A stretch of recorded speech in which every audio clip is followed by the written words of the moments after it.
আলী জনাব অরিউসের সাথে অলৌকিক সেই ব্যক্তি।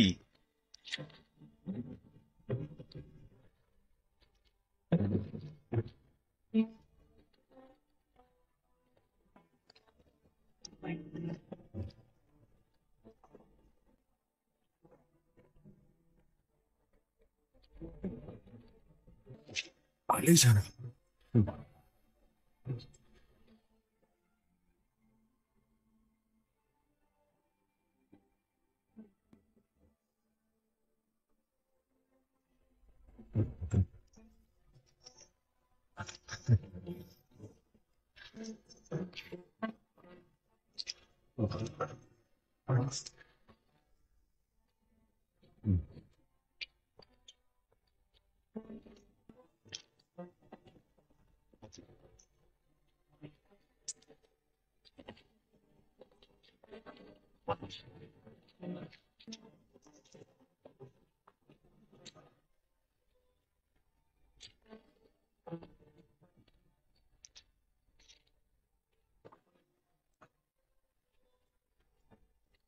আমরা ভাগ্যবান যে আপনার মতো একজন আউলিয়ার দেখা পেয়েছি। তিনি একা নন, তার আরো 6 জন বন্ধু গুহায় অপেক্ষা করছেন। তার মানে আপনার বন্ধুরাও এখন জেগে আছে, তারাও জীবিত হয়েছে? হ্যাঁ, সকলেই জীবিত হয়েছে। কিন্তু কিন্তু এটা অসম্ভব ব্যাপার। মহান খোদাতালার কুদরতে কোনো কিছুই অসম্ভব নয় জনাব হারকিউলিস, যদি সে কাফের না হয়ে থাকে। রক্তপিণ্ডের পরিবর্তন কি জনাব হারকিউলিসের কাছে অসম্ভব ব্যাপার, নাকি দীর্ঘ ঘুম? কোনটা অসম্ভব ব্যাপার? কি হলো জনাব হারকিউলিস, আপনি কেন চুপ করে আছেন? উত্তর দিন। তরুদ জনাব থিওডোস, জনাব ম্যাক্সিমিলিয়ানুস, পুনরায় আপনাদের বন্ধুদের নামগুলো বলবেন কি? ইউভানিস, সুরিমানুস, ডিনেসুস, তেলমিখা, মার্টিনুস এবং রাখাল অ্যান্থোনিয়াস।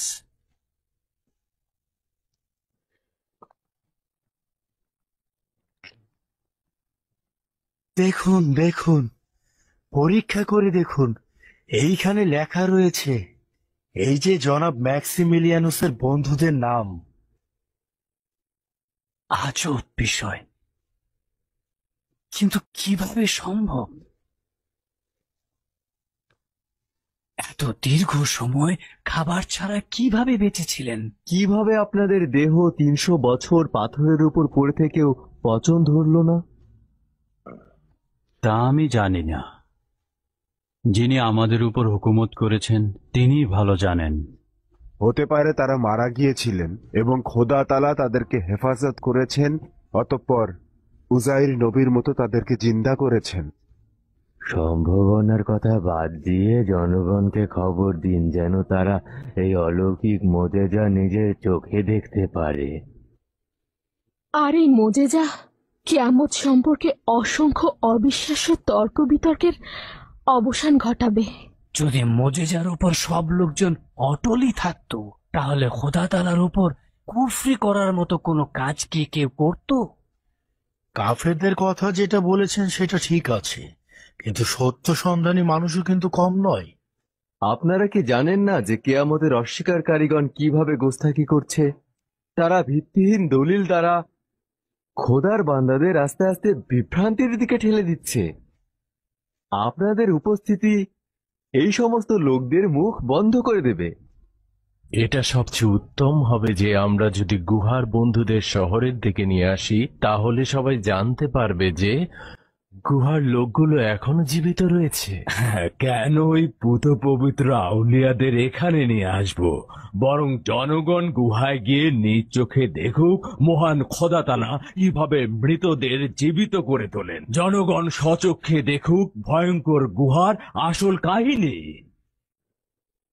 ঘোষক দলকে বলে দাও জনগণের কাছে খবর পৌঁছে দিতে আমরা আগামীকাল গুহার দিকে রওনা দেব। জি জনাব। আমার মনে হয় উত্তম হবে রোমে পেক পাঠিয়ে পোপকে এ বিষয়ে জানানো। কেন নয়, অবশ্যই প্রয়োজন আছে। তুমি বিশেষ পদক্ষেপ নাও। আদেশ শিরোধার্য। চলুন।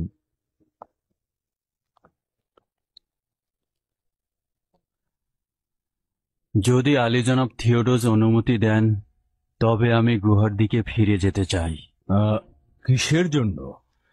আমার বন্ধুরা যেমন ক্ষুধার্ত তেমনি আমার জন্য চিন্তাও করছে। দ্বিতীয়ত, যা কিছু ঘটে গেছে সে সম্পর্কে তারা অবগত নয়। এত লোকজন ও ভিড় দেখে তারা ভয় পেতে পারে, আবার ভয়ে পালিয়েও যেতে পারে। পালিয়ে যাবে? পালিয়ে যাবে কেন? মানুষ দেখে কেন ভয় পাবে? মনে হচ্ছে ভুলে গিয়েছেন আমরা এখনো ফেরারি। ডিওক্লিটিয়ানুসের সৈন্যদের ভয়ে আমরা এখনো পালিয়ে বেড়াচ্ছি। যদি প্রয়োজন হয় আপনার সঙ্গে কয়েকজন সওয়ারি দিয়ে দেই। অনুমতি দিলে আমি আর মেরি তার সঙ্গে যেতে চাই। জি অবশ্যই। আজ রাতে ফিলাডেলফিয়ার মানুষের চোখের ঘুম উড়ে যাবে। ঠিক আছে, তাহলে আপনারা রওনা করুন। আমরাও আগামীকাল খুব ভোরে অঞ্জলুস পর্বতের দিকে রওনা দেব। শুক্রিয়া আলী জনাব। চলুন।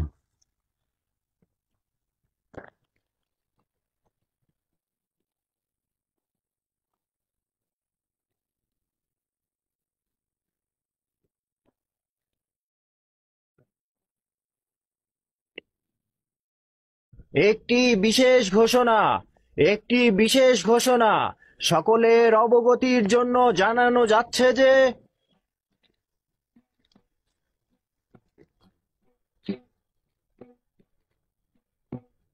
অঞ্জলেস গুহার শহীদগণ জীবিত হয়েছেন। রাগিম গুহার শহীদগণ জীবিত হয়েছেন। বিশেষ ঘোষণা, বিশেষ ঘোষণা।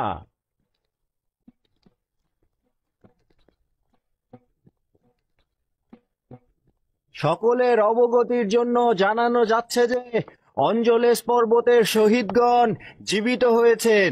বিশেষ ঘোষণা, জনাব থিওডোস খুব ভোরে তাদের সঙ্গে মোলাকাতে যাবেন। বিশেষ ঘোষণা, বিশেষ ঘোষণা। কেউ যদি যেতে চাও খুব ভোরে রওনা দিতে পারো।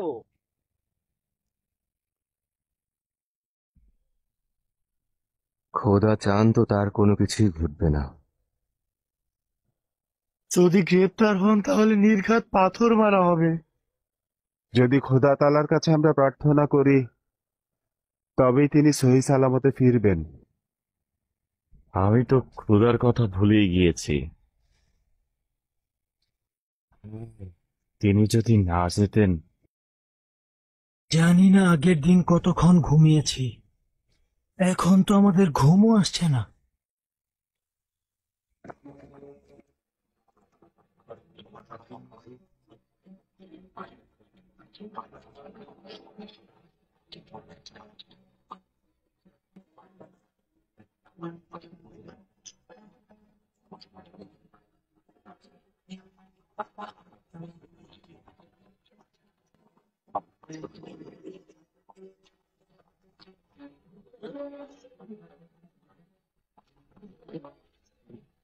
তার সম্পর্কে আরো কিছু বলুন। আমি আপনাদের সম্পর্কে আরো কিছু শুনতে চাই। সে একজন অতুলনীয় নারী ছিল। তখন তার কথা উপলব্ধি করতে পারিনি, কিন্তু এখন বুঝতে পারছি। সে কবে আমাকে জিন্দা দেখেছিল, কি তোমাকেও।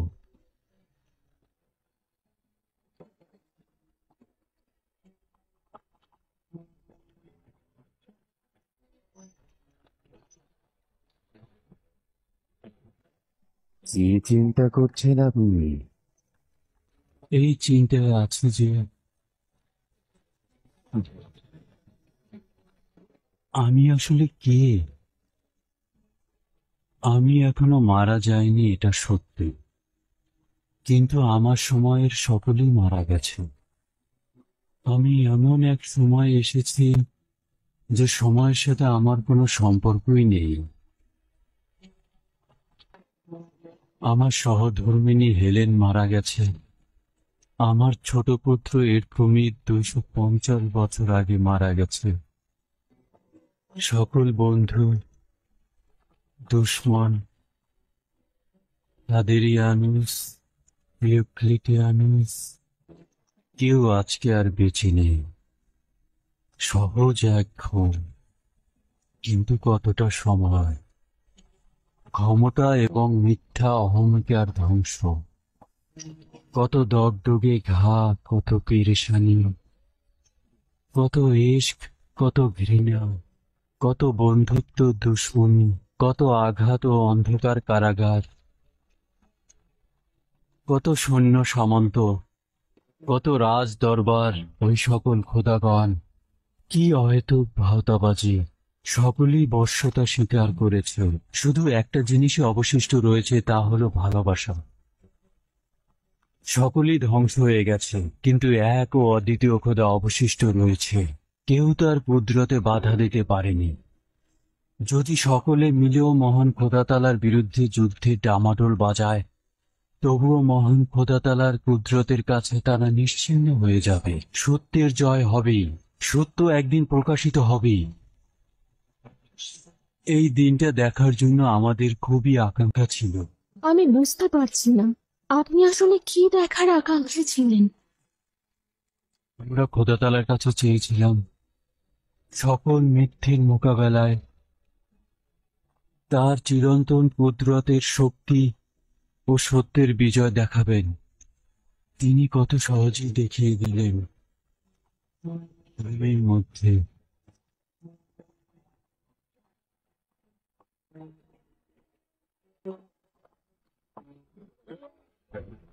সকাল হয়ে গেল, কিন্তু আপনি একটি মুহূর্তের জন্য ঘুমালেন না। আমি সবেমাত্র ঘুম থেকে জেগে উঠেছি। 300 বছরের ঘুম।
দীর্ঘ সময় বেঁচে থাকার মন্দ দিক এটাই যে ইনসান তার প্রিয় মানুষদের মৃত্যুর সাক্ষী হয়। প্রথমে আমি নিজেকে মৃত্যুর জন্য প্রস্তুত করেছিলাম। আমি ভাবিনি যে তুমি আমার পূর্বেই দুনিয়া ছেড়ে চলে যাবে। জানি যে দেরিতে আসলাম, কিন্তু আমার এতে কোনো অপরাধ ছিল না। মহান খোদা তাআলার আদেশে শুধুমাত্র একটি রাত বিলম্ব করেছি। একটি রাত, অথচ 300 বছর দীর্ঘ। অবশ্য মহান খোদার জন্য দিন, মাস, বছর, শত বছর, হাজার বছর কোনো পার্থক্য নেই। 300 বছর ঘুমিয়ে থাকলাম। খোদা তাআলা 300 বছর একটি রাতের মধ্য দিয়ে পার করে দিলেন।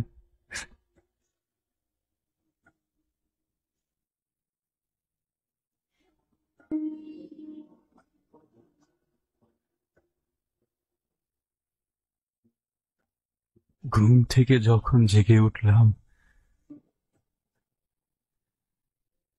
সবকিছুরই পরিবর্তন দেখলাম কেবল তুমি ছাড়া। হেলেন একদম তোমার মতোই দেখতে।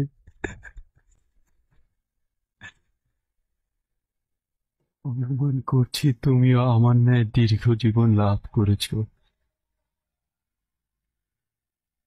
যেন এই সব কিছুর সাক্ষী হতে পারো। তোমার মনে আছে হেলেন,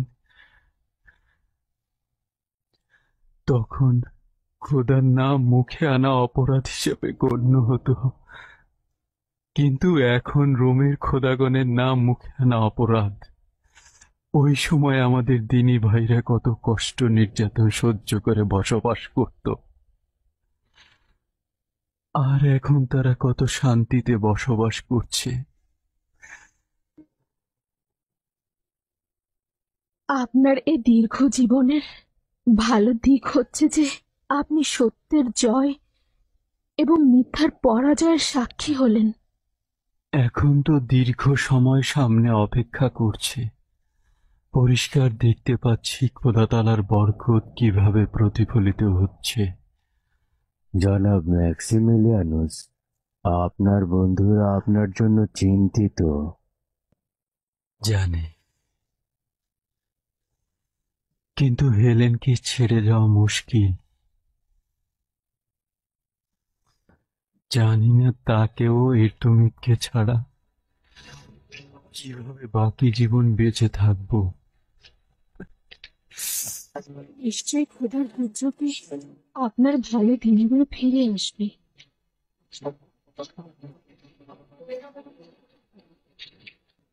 চলো চলো।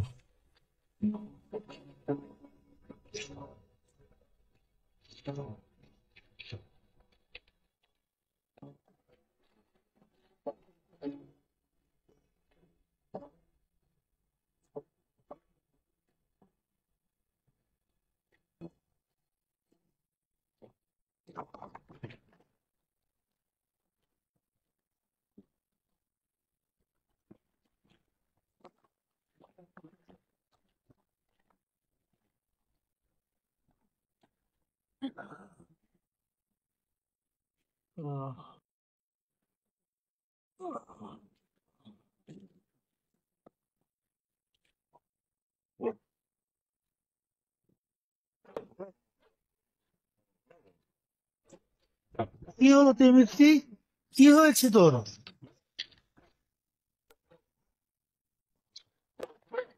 হ্যাঁ, সিপাহী?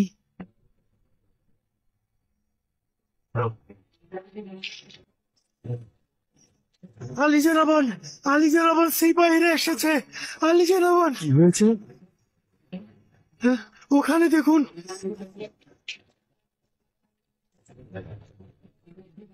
সাবধান, পাহাড় ঘেরাও করা হয়নি। সৌভাগ্যবশত এই কয়জন সিপাহী, আমরা অন্য দিক দিয়ে পালিয়ে যেতে পারবো। তাহলে জনাব ম্যাক্সিমিলিয়ান্সের কি হবে?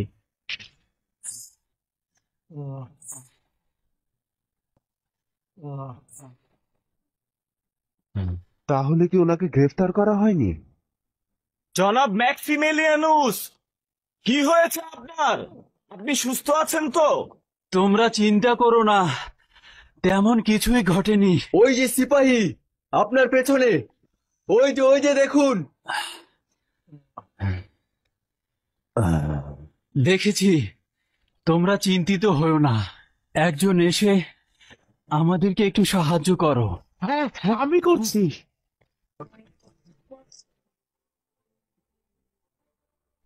আমি তো কিছুই বুঝতে পারছি না, সাথে ওরা কারা? ওনাকে আবার ফাঁদ হিসেবে ব্যবহার করা হয়নি তো? সম্ভবত পরিচিত। আপনার জন্য অনেক চিন্তিত ছিলাম আলী জনাব। আমিও চিন্তিত আলী ছিলাম। জনাব, কি এমন ঘটেছিল যে এত দেরি করলেন? অনেক কিছুই ঘটেছে। বন্ধুদের কাছে পৌঁছাতে সাহায্য করো, তারপর বলছি। জনাব ওরিউসকে ধরে উপরে উঠাও। ঠিক আছে। না, ঠিক আছে, আমি কিছুটা বিশ্রাম নিয়ে নিই, তাহলেই যেতে পারো। চলুন চলুন চলুন তো।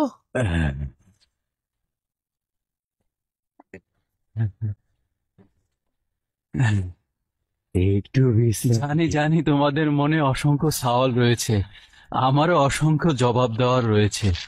তোমাদের কল্পনারও বাইরে থাকা কিছু কথা আজকে তোমরা কিন্তু শুনবে। পাহাড়ের নিচে ওই সিপাহীরা কারা জনাব ম্যাক্সিমিলিয়ানুস? ওরা আমাদের বন্ধু। এসো। আমাদের বন্ধু? আমাদের দেখতে এসেছে। কি বলছেন? আমাদের বন্ধু? আমাদের বন্ধু?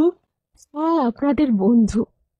আপনাদের এমন অসংখ্য বন্ধু রয়েছে যাদের সম্পর্কে আপনারা জানেন না। সালাম বানু হেলেন, আপনি এখানে কি করছেন? এই ফেরারিদের মাঝে আসার সাহস কেন করলেন? বানু হেলেন কত জোয়ান হয়ে গিয়েছেন, মনে হচ্ছে গতকালের দুঃখ কষ্ট দূর করে একদম ফুরফুরে মেজাজে রয়েছেন। আসুন দাদা যান, আসুন, এটাই শেষ ধাপ। আসুন, বসুন, বসুন এখানে। সাবাস দাদা যান, সাবাস। এই বয়সে এই উঁচু পাহাড়ে ওঠা আসলেই প্রশংসনীয় বয়োজ্যেষ্ঠ। আপনাদের উপরে দরুদ। আপনারা খোদার পুত পবিত্র আউলিয়াগণ। দরুদ আপনার উপরেও। পুত পবিত্র আউলিয়া বলতে আপনি কাদের বোঝাচ্ছেন? আমাদের?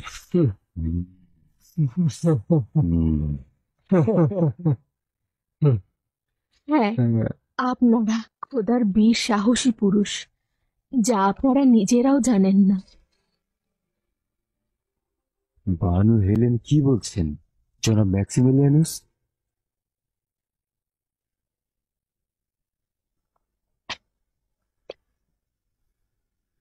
সে ভালোভাবেই জানে কি বলছে, তোমরাই জানো না।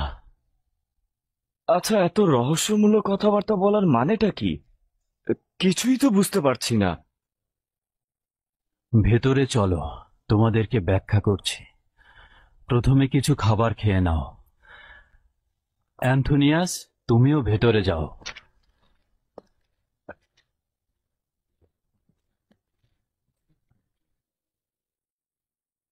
আচ্ছা, তোমরা কিছুক্ষণ বসো, আমি আগে তাদের ঘটনাটি বুঝিয়ে বলি।